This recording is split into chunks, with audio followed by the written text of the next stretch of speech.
Hello, and welcome back to my channel, and welcome back once again to Monster Prom. My stats are horrible because I bought a gift that keeps on giving, and this time it was a bag of coal, and everything went to zero. So now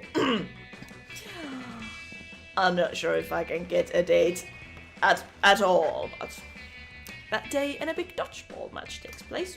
Everything seems lost, but you deliver an inspirational speech that fuels your team's spirits, leading to a spectacular comeback. You're clearly a natural born leader. You gain +2 charm. And yeah, I'm kinda romancing both Calculester and Zoe at this point, so yeah. You're well into another round of dodgeball when, horror of horrors, Calculester gets hit with a dodgeball. Unexpected collision detected, entering safe mode. Apparently, Calculester's safe mode consists of running around the room, tying mattresses and hard hats to everyone to insulate them from harmful balls. Everything must be made safe. I am here to protect you. You've got to put a stop to this. Dodgeball is no fun without the prospect of seriously injuring your peers under the auspice of a game. Also, you like Calculester and he seems pretty stressed out. You should probably find a way to repair him. Why are you always trying to solve everything yourself? Ask desperately if there's a doctor in the gym. No time to think, cut the red wire. Oh shit. Oh crap. Oh god. Okay, I don't know which one these are. This is a new encounter for me. Ask desperately if there's a doctor. This might be charm. This has got to be boldness. So I'm gonna go with this. Yes! Doctor. I'm a doctor! Booms the sonorous voice of Dr. Lizardman, the Lizardman Doctor. You can tell he's a doctor because of his lab coat. You quickly explain that Calculester is stuck in safe mode and won't stop strapping pillows to everything. Dr. Lizardman strokes his scaly beard. Yes, I've encountered this before. I have just the thing. Take this printed image of a large armored metal lag box used for storing valuables and tape it over his viewport so it is the only thing he can see. You know better than to argue with a Lizardman Doctor. You sneak up on Calculester and tape the picture to his viewport. Update. Everything is now safe. Save mode deactivated. Calculester is even easier to hit with dodgeballs now that the only thing he can see is a picture of a safe, but he feels so secure that it doesn't matter. You gain +2 charm and +1 fun. Okay, thank you. Okay, Do we have anything funny and random here? We could go with Calculester and Zoe, but I think I want to go here. You expect the couple to want to be left alone at lunch, but they actually seem really happy to see you. Oh, wait, what did you just call me? Sad single loser, come on now. Oh good, Blue! We could use a little bit of help. Tate and I spent a third period gazing longingly into each other's eyes in the bathroom mirror, and now his eyeballs are all dried out. Would you mind putting some drops in his eyes? His coordination isn't so great ever since I accidentally assimilated some of the nerve endings in his shoulders. Happy to help. You take the bottle of eye drops out of the couple's shared pack bag and gently drip a few drops into Tate's vacant, lifeless eyes. Slowly, painfully, he lifts one arm to give you a limb thumbs up. Oh, I love seeing him happy. Thank you so much. I can't let a good deed go unrewarded, so how about a free disease? I can produce all kinds of funky wacky spores. They're all toxic but in the funny way. Fuck it, why not? I'd rather lick some of your weird mushrooms if that is okay. Fuck it, why not? Great! For some reason, most students at this school don't want anything to do with my free diseases. It's like they've never heard of the phrase, don't look at the gift disease in the mouth. Alright, breathe deep. Breathe deep. You do, for some reason. Congratulations, you are now infected with toxoplasmosis, a parasitic infection normally carried by cat feces. It inhibits fear, enhances risk-taking behavior, and generally makes you sexier. Nice. You gain +4 boldness. Okay, that's good. That's nice. So let's go, where do we go? Let's go to the library to get some monies. That day you spent some time on the library's PCs playing some good old online poker. Gambling seems like a stupid and dangerous decision, but hey, I got just infected with toxoplasmosis, so it fits right in the character, and yeah, who cares? This time it paid off, so fuck it. You gain +2 money. You see Calculester delicately applying water to one of his favorite little succulents with an eyedropper. He looks so peaceful, until Leonard shows up with a smug grin on his shitty face. Hey, Calculester, what you doing? Watering your succulent? I bet you think you're a true succulent fan, huh? If by fan you mean one who has strong interest or admiration for a particular person or thing, then yes. Ah, yeah. Well, if you're such a succulent fan, name 3 of their albums. I do not understand. Ha! It was a trick question. Succulents don't have albums. A true fan would have known that already. But I assure you, friend Leonard, I feel the closest mechanical equivalent to love for my little plants. Love? Fandom isn't about love. It's about the wanton accumulation of memorabilia. How many succulent posters do you have? 0. That's what I thought. Meanwhile, I've got 19. I've got more posters than I've got walls to hang them on. Looks like the only true succulent fan here is me. This claim is distressing, and yet I cannot disprove it. But you can. Time to let everybody know the ultimate standard for determining a true succulent fan. True succulent fan has every succulent, including the uncut versions, and at least one succulent signed by its creator, God. True succulent fan would actually be a fan. Oh, God, that must be creativity. I think it could be creativity. I'm gonna go with the fan. Yes! Good lord, it makes so much sense. Fans are cool. Fans demonstrate a machine-like devotion to their chosen subject. Fans are like literally called fans. Could it be that the idea of fan in any medium is, in fact, just an actual fan? Yes. Yes, it would. If your hypothesis is correct, I should remind you that my chassis contains 36 individual fans for controlling CPU temperature. 36? But just one of those on its own would be the ultimate fan. 36 ultimate fans in one body is impossible. I assure you it's quite possible. In fact, it is necessary. Without the fans, my insides would quickly melt. I do feel that my many fandoms keep me from melting alive. You and I are so much alike, Calculester. No, you're not. Yes, we are both so bipedal. Finally, someone who truly understands me. You're not sure you'll ever understand Leonard. But at least he's not trolling Calculester anymore. You gain +2 creativity and +1 charm. Hell yeah. And there's possibly a secret Calculester route opened now. So, what do we do now? I want to get some more smarts. Yeah, to get all those 5 spread out a little bit. That day, you're the first one in class. You sometimes come early because you enjoy talking to the teacher. He's a bit bitter, but in a cool way. He treats you like an adult, and the two of you discuss life and stuff in a very snarky way. Look at you, excelling at cliched movie tropes. You gain +2 smarts and +1 valuable life insight that will help you face the difficulties of being young. You see Calculester fawning over one of his succulents.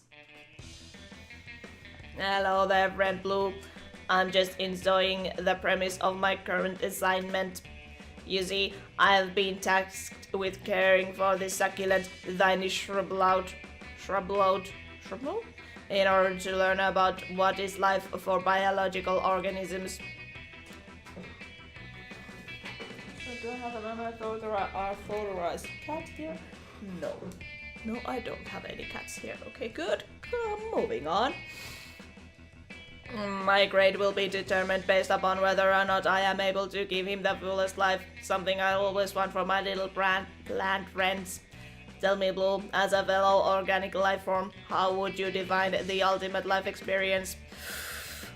Well, what makes you feel most alive is trying to guess what qualities your classmates would be most attracted to. But universally, you can only truly appreciate life once you feel the grips of mortality clutching at your throat. Let's give this plant a near-death experience. The ultimate life experience is bringing forth new life. Let's get this plant pregnant. Oh, shit. I'm gonna go with, oh crap. Let me think. I don't know. Let's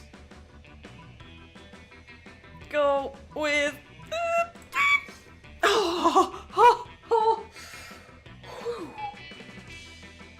Tiny shrub lobe, pregnant. I was unaware that succulent plants could become pregnant. Furthermore, by giving the plant a traditionally male-sounding name, I had automatically assigned it traditional male traits for no reason. Allow me to run an internal research on pregnancy in organic life forms. I have gathered fascinating information on pregnancy in monsters, some of which seems to be unknown. It would seem that many believe that only females can become pregnant, but because of the existence of trans men, males too can become pregnant. I now see gender beyond the traditional binary spectrum, so many more than just 2 genders. But all of the genders to become pregnant, it would seem that the most likely by far is Sonic the Hedgehog. You kind of want to point out that sensitive sources on gender might probably have more validity than a weird search on DeviantArt, but before you can say nothing, Calculester renames his plant Sonic, and it instantly becomes pregnant. Well, once again, a very weird internet fandom trend has messed up a real insightful reflection on serious topic in a very reductionist way. But Calculester is nonetheless thankful for your insight, and that gratitude translates to +2 creativity and +1 fun. Okay. That's cool. So now we have... Yeah, let's go sit with Calculester. You arrived at your chosen table to find that Miranda has locked one of her serfs. Okay, now I have the unauthorized cat creature here. You arrive at your chosen table to find that Miranda has locked one of her eating serfs in an Iron Maiden. You are unfazed, but Calculester is very much fazed. Friend Miranda, isn't locking your unpaid intern in a spike-filled sarcophagus unethical? Unethical? What on earth would you mean? Unethical. Adjective inconsistent with rules and standards of ethics. Ethics? Oh, you mean those things poor people have instead of royal titles? But I thought that ethics were a critical part of being a good organic creature. That is a common misconception. The key to being good is having a lot of money and punishing anyone who dares to disrespect you. For example, Thorstein, For fuck's sakes. For example, this sausage serve dared to put ketchup on my hot dog. Well, she was eating on my behalf. As if I were the sort of person who puts hot ketchup on a hot dog, or hot dog on a ketchup. 48 hours in the Iron Maiden should teach her. Warning, friend's statements are inconsistent with internal moral compass. Existential crisis imminent. Uh-oh, quick, set Miranda straight. Or is that Calculester crooked? What's this Calculester disagreeing with Miranda? Looks like it's disrespectful prison time for someone else too.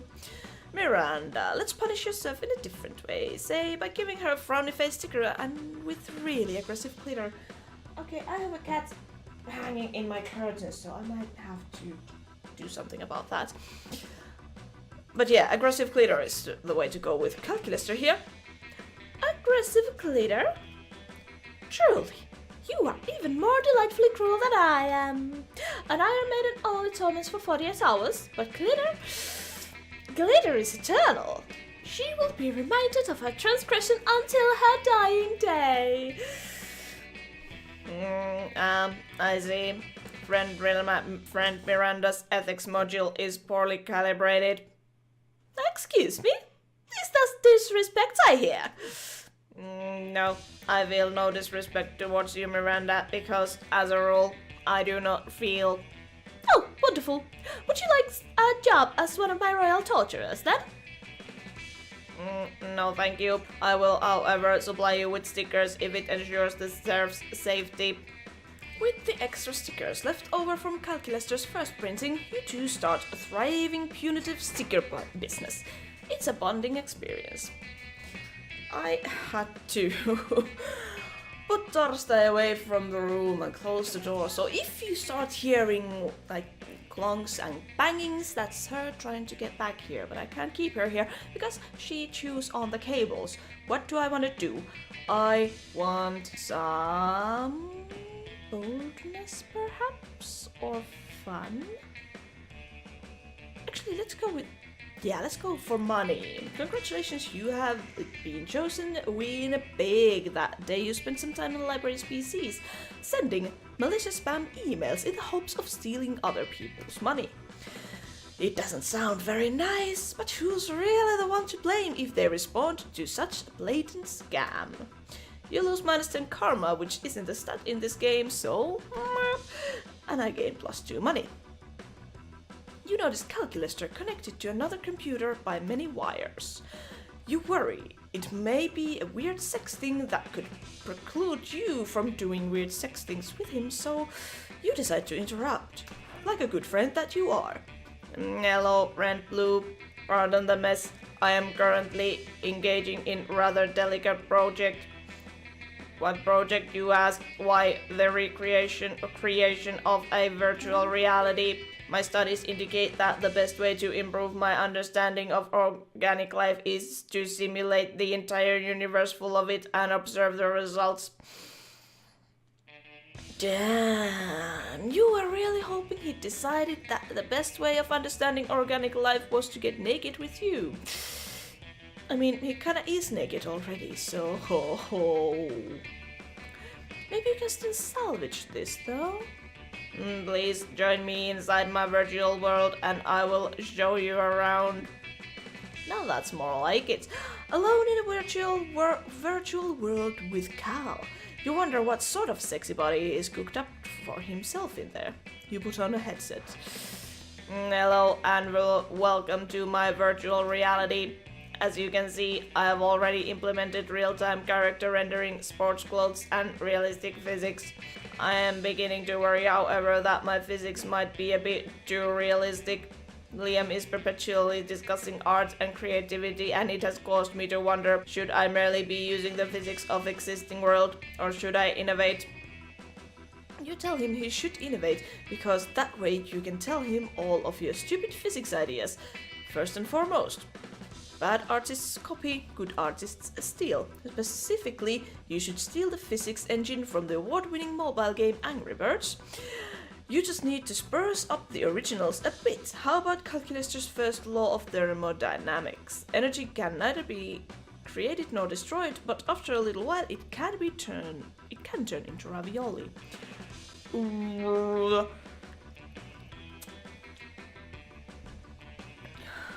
Okay. Okay, I've managed to salvage my stats a little bit, but I still don't know. I think this might be smarts. Smarts is my best stat at the moment. Go! Oh yeah! How could I have missed such an obvious solution? Quantitative analysis reveals that one of the primary issues with the current build of reality is a severe ravioli deficiency. Is it? What a better way to rectify this defeat than by making ravioli the inevitable output of all energetic reactions. I will, of course, also have to make the ravioli indestructible so that the laws remain inviolable.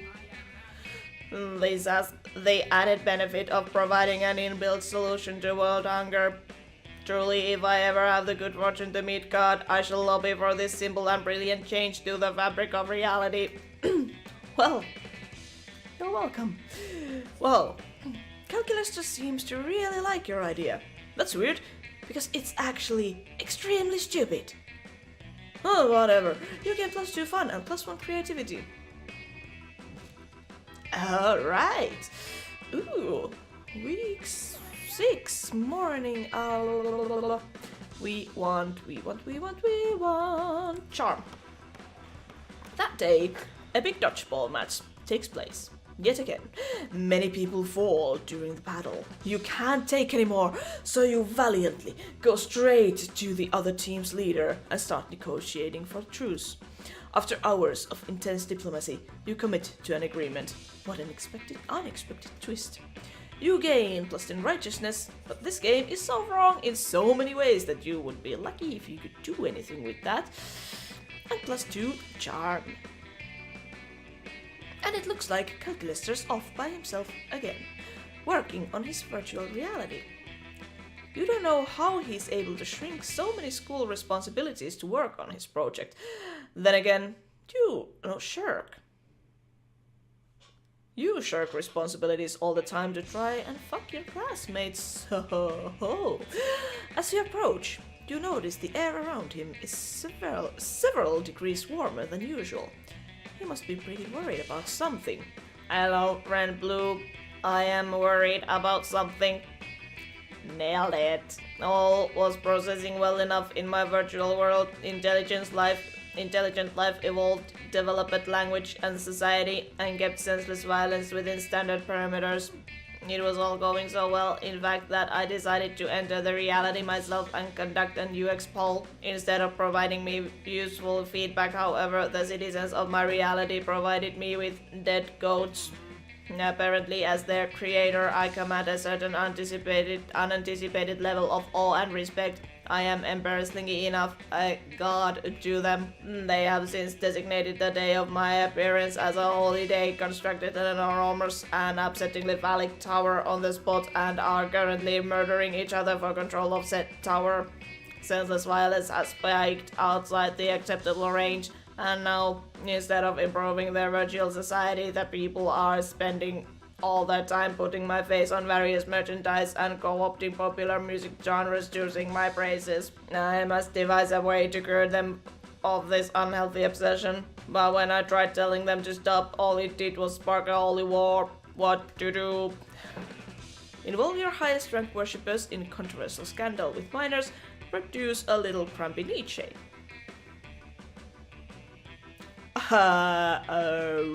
Wait, what now? Wait, I thought... No, wait! Did my... Oh, shit. I thought... Am I playing several routes now? I don't... I thought the encounter with Leonard started the... Well, one of the routes, but this is not... I don't know. Nietzsche! Oh, thank you. Interesting. A small adorable construct that will argue for my non-existence. I worry, however, that one simply will not be enough. How about 50,000? Hey, it's not your reality. You tell Cal to go on ahead. You enter Calculester's reality to watch the nichelings work their magic. And there they go, subverting the very concept of religion as a fiction manufactured by weaker men. Look, now they appear to be arguing against the very concept of humility and submission. And look how quickly they can strip all the flesh off a gazelle. Nature is truly astonishing. You're not sure you'll ever get the image of 1,000 niches swarming all over a gazelle carcass out of your head. But hey, that's what alcohol is for. For helping Cal fake his own death, you gain +2 creativity and +1 boldness. Okay. Well, that's nice. But I don't have time for all these secret endings here. Also, Calculester's not here. What do I do then? I don't know. Let's go with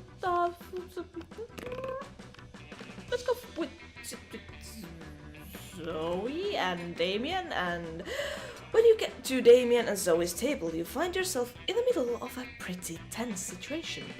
Dahlia and Damien are sitting right next to each other, chewing their lunches way too hard and furiously ignoring each other. Zoe is staring excitedly at the two of them, phone out, ready to film. Is this it? The final showdown between Stormy Blue Nightmare Dahlia and Spicy Red Baby Damien? Is today the day the Aquinas finally claim the 8th circle of hell? Alright guys, I've got my phone camera ready and rolling. You can start the bloodbath whenever you're ready.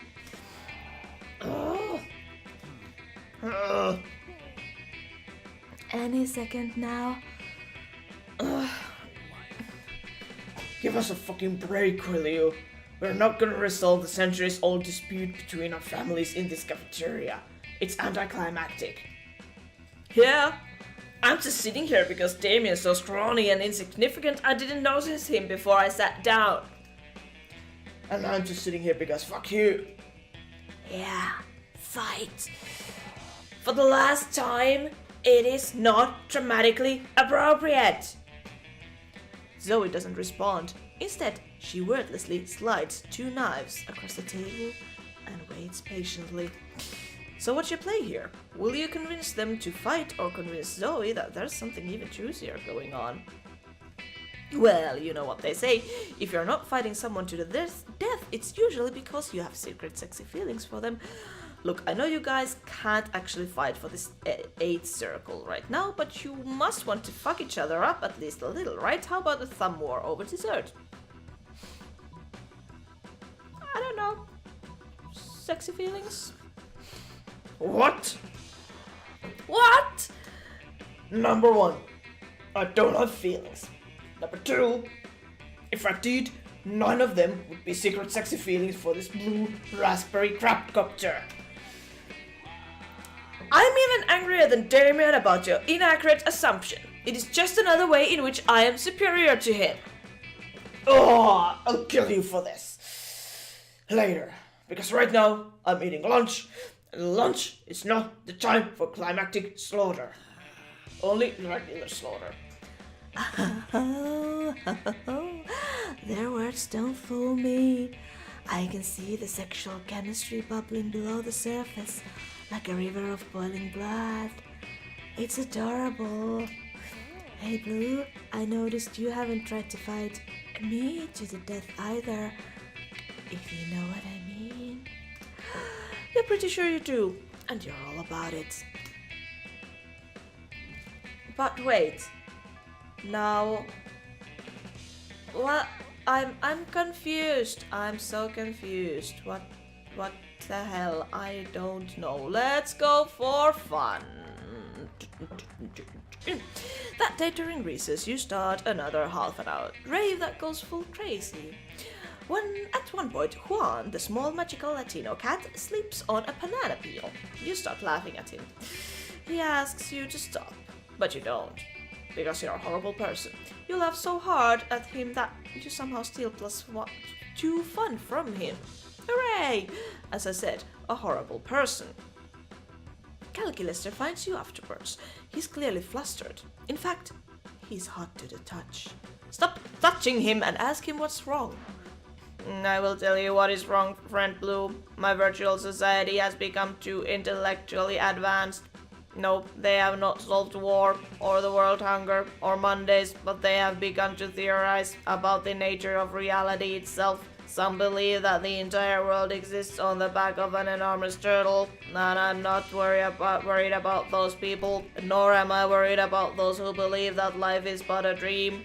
Those who believe it is a hallucination created by an evil demon offend me slightly, but the most worrisome by far are those who theorize that their entire world is merely a virtual construct. Surely, friend Blue, you can understand the inherent danger here. If my citizens discover that their reality is not real, they may rebel, destroying the reality itself. Even worse, they will be sad, which I do not think I would be able to bear. Please use your organic deviousness to help me lie to them more efficiently. Organic deviousness is your middle name. You had it changed from regular deviousness because you care about the environment. You suggest send all your most suspicious citizens to an even more virtual reality so they believe they've woken up in the real world. Your people are only asking so many questions because they have no mindless diversions to distract them. That said, I told you about the Kardashians.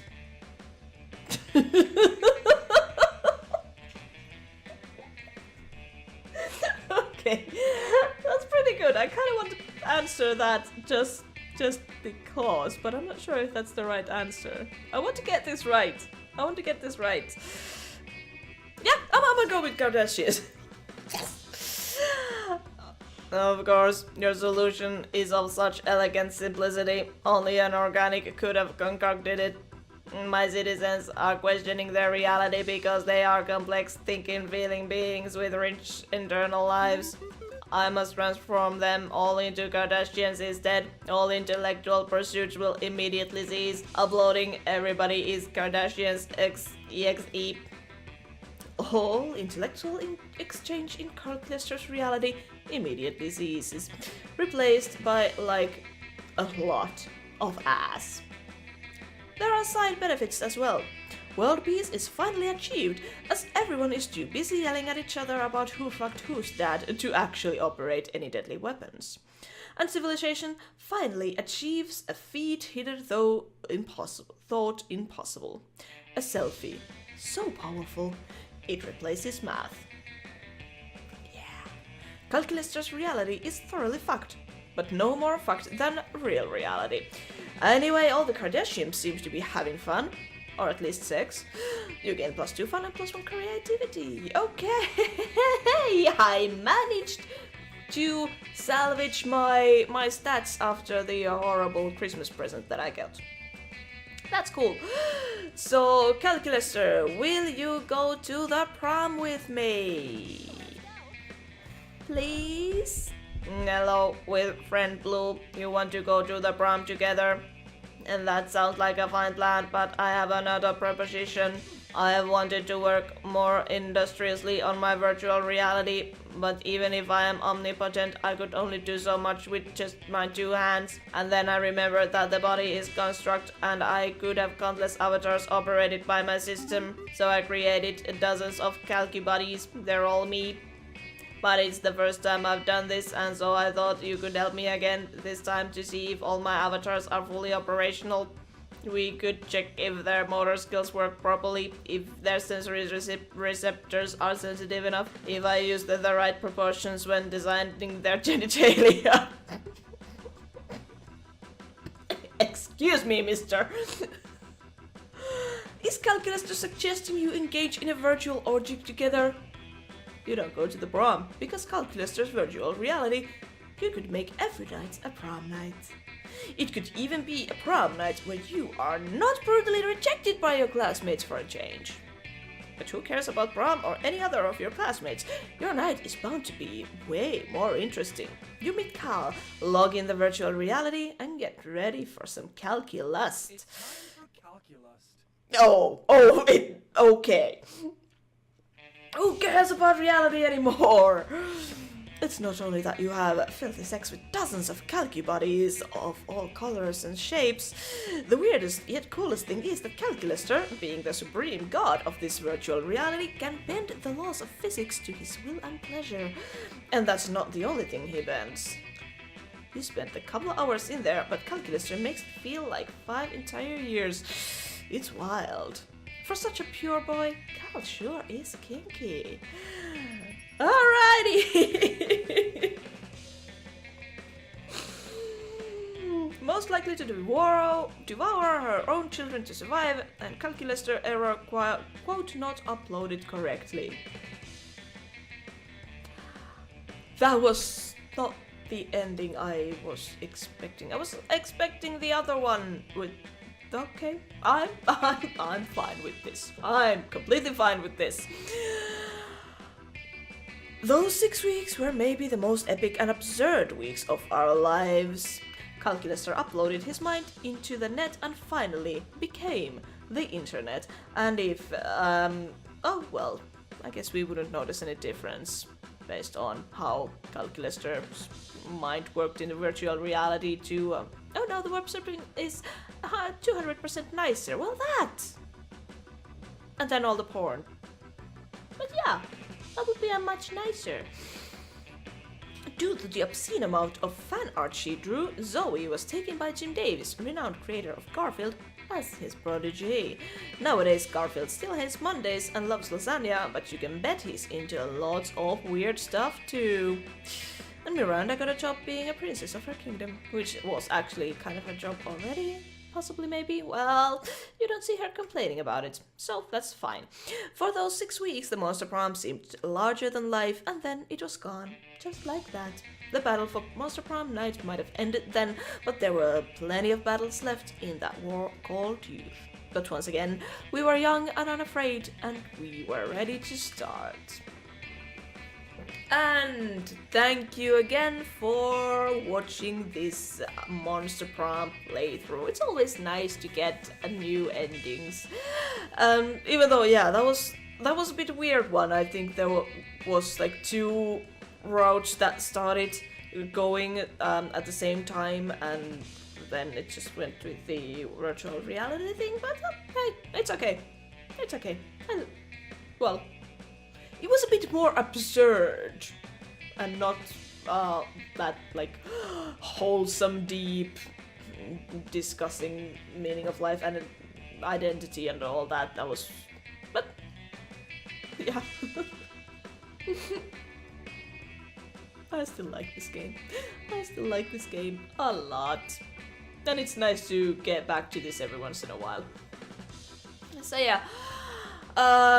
The Kickstarter campaign is still on for a little while at least, and I will leave the link to the campaign page down to the description, and the playthrough of the Kickstarter demo is in the description also, and there was probably an info card of it somewhere. If not, it is right here now.